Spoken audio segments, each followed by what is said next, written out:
वक्त हो चुका है दिन भर की बड़ी खबरों का। आइए एक नजर डाल लेते हैं दिन भर की बड़ी खबरों पर फटाफट अंदाज में। कोरोना से बिगड़ते हालात के बीच प्रधानमंत्री नरेंद्र मोदी के इस्तीफे की मांग तेज हो गई है। पूर्व महिला एवं विकास कल्याण मंत्री संदीप कुमार ने इस्तीफे की मांग करते हुए ट्वीट कर लिखा, देश नहीं चलाया जाता तो इस्तीफा दे दो मोदी जी। वहीं हंसराज मीणा ने किसान के मुद्दे पर इस्तीफा मांगते हुए ट्वीट कर लिखा, किसान विरोधी प्रधानमंत्री तत्काल इस्तीफा दें, किसानों के हक अधिकार सम्मान के साथ खिलवाड़ न करें। गौरतलब है कि कोरोना वायरस से बिगड़ते हालातों के बीच विपक्ष और देश की लाखों जनता पीएम मोदी और स्वास्थ्य मंत्री के इस्तीफे की मांग कर रही है।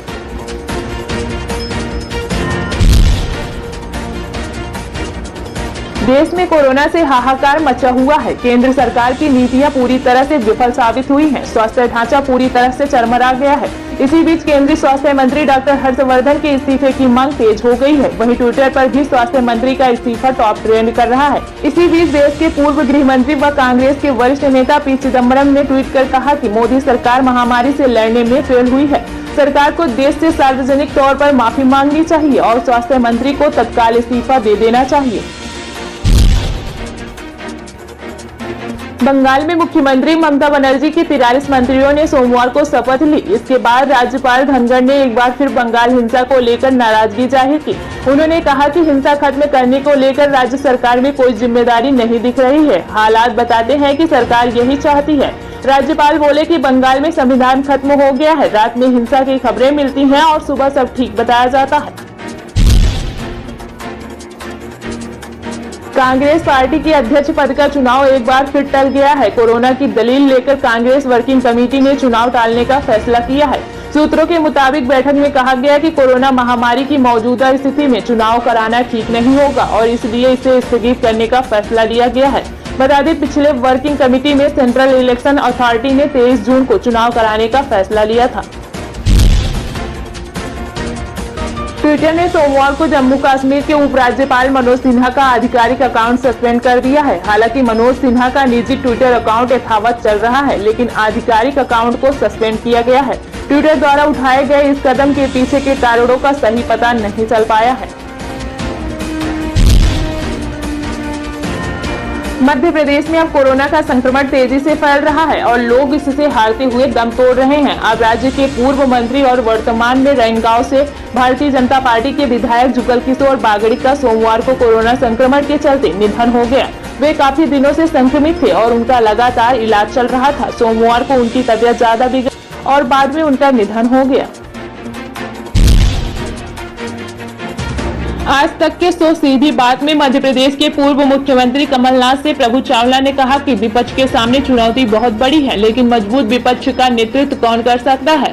जवाब देते हुए कमलनाथ ने कहा कि इस सवाल को बार बार पूछने से आप भी बाज नहीं आ रहे हैं। हंसते हुए उन्होंने कहा कि मैं इसका जवाब नहीं दे रहा हूँ क्योंकि मैं इस पर कुछ कह नहीं सकता हूँ। पश्चिम बंगाल की मुख्यमंत्री ममता बनर्जी ने कैबिनेट के गठन के बाद मंत्रालयों का बंटवारा कर दिया है। ममता ने अपने पास 6 मंत्रालय रखे हैं तो 43 सदस्यों वाली नई कैबिनेट में 20 नए चेहरे शामिल किए हैं। इस बीच भारतीय जनता पार्टी ने शुवेंदु अधिकारी को विपक्ष का नेता चुना है। वहीं तृणमूल कांग्रेस ने 213 सीटें जीतकर लगातार तीसरी बार सरकार बनाई है, लेकिन सुप्रीमो ममता बनर्जी और पूर्व सहयोगी शुवेंदु अधिकारी से नंदीग्राम सीट पर नजदीकी मुकाबले में हार गई थी।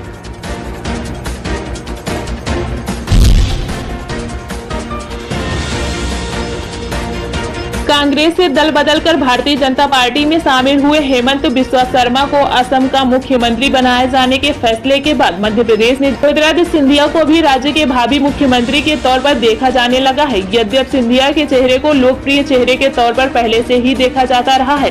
कांग्रेस में वो मुख्यमंत्री पद के सबसे मजबूत दावेदार थे। बीजेपी में उन्हें मात्र इस कारण मुख्यमंत्री पद के लिए उपयुक्त नहीं माना जाता था क्योंकि वो मूल रूप से पार्टी के कार्यकर्ता नहीं हैं, दल बदल कर आए हैं।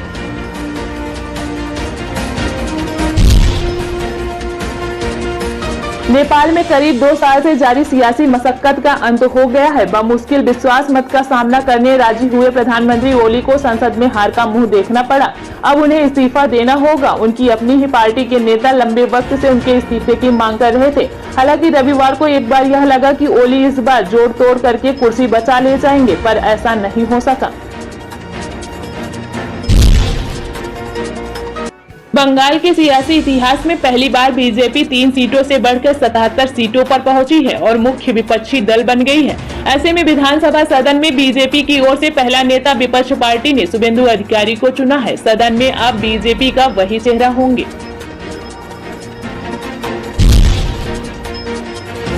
माने कवि के सच्चिदानंद ने आरोप लगाया है कि उन्होंने केरल विधानसभा चुनाव में भाजपा की हार को लेकर एक व्यंग्यात्मक वीडियो अपलोड करने का प्रयास किया, जिसके बाद फेसबुक ने उन्हें लाइक, कमेंट और पोस्ट साझा करने से रोक दिया है। कवि ने मीडिया से कहा कि उन्हें 30 दिनों के लिए सोशल मीडिया मंच पर लाइव उपस्थिति से भी रोक दिया है।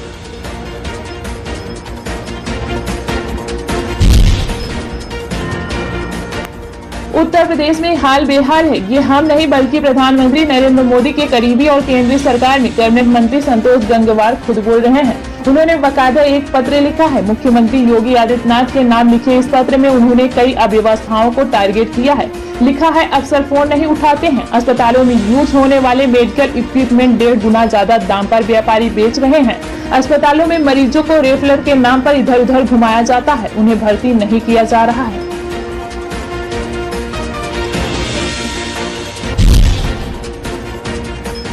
पर चर्चा के बाद भी नहीं बनी बात। नवजोत सिंह सिद्धू बोले, पंजाब में कांग्रेस की बजाय बादल की सरकार। शिवसेना नेता संजय राउत ने रविवार को कहा कि राष्ट्रीय स्तर पर विपक्षी दलों के गठबंधन के लिए बातचीत आने वाले कुछ दिनों में शुरू होगी। राउत ने कहा कि उन्होंने इस मुद्दे पर रंकापा प्रमुख शरद पवार के साथ चर्चा की है। उन्होंने यह भी कहा कि इस तरह के गठबंधन में कांग्रेस की अहम भूमिका होगी। में कोरोना के बढ़ते मामलों के बीच योगी सरकार ने 17 मई तक कोरोना कर्फ्यू बढ़ाने का फैसला किया है। प्रदेश में अब 20 मई तक सभी कॉलेज, स्कूल, कोचिंग संस्थान बंद रहेंगे। इस दौरान ऑनलाइन क्लासेस भी नहीं चलेंगी। हालांकि इमरजेंसी सेवाओं, वैक्सीनेशन की प्रक्रिया में छूट बरकरार रहेगी। राज्य के स्वास्थ्य मंत्री अनिल विज ने कहा कि लॉकडाउन 10 मई से बढ़ाकर 17 मई से कर दिया गया है। हरियाणा में कोविड-19 के प्रसार को रोकने के लिए कड़े कदम उठाए जाएंगे। जल्द ही विस्तृत आदेश जारी किया जाएगा। बता दें कि इससे पहले सरकार ने 3 मई से 10 मई तक लॉकडाउन की घोषणा की थी।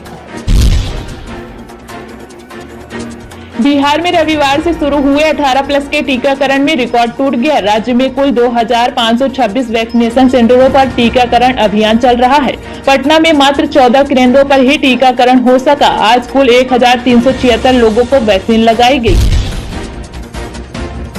कोरोना को लेकर पीएम मोदी ने की मुख्यमंत्रियों से बात। रविवार को पीएम मोदी कोरोना की स्थिति पर पंजाब, कर्नाटक, बिहार और उत्तराखंड के मुख्यमंत्रियों से बातचीत की। पीएम मोदी ने इन राज्यों में कोरोना की ताजा स्थिति और इसके नियंत्रण को लेकर मुख्यमंत्रियों से बात की। मुख्यमंत्रियों ने उन्हें महामारी की दूसरी लहर से निपटने के लिए उठाए जा रहे कदमों की भी जानकारी दी।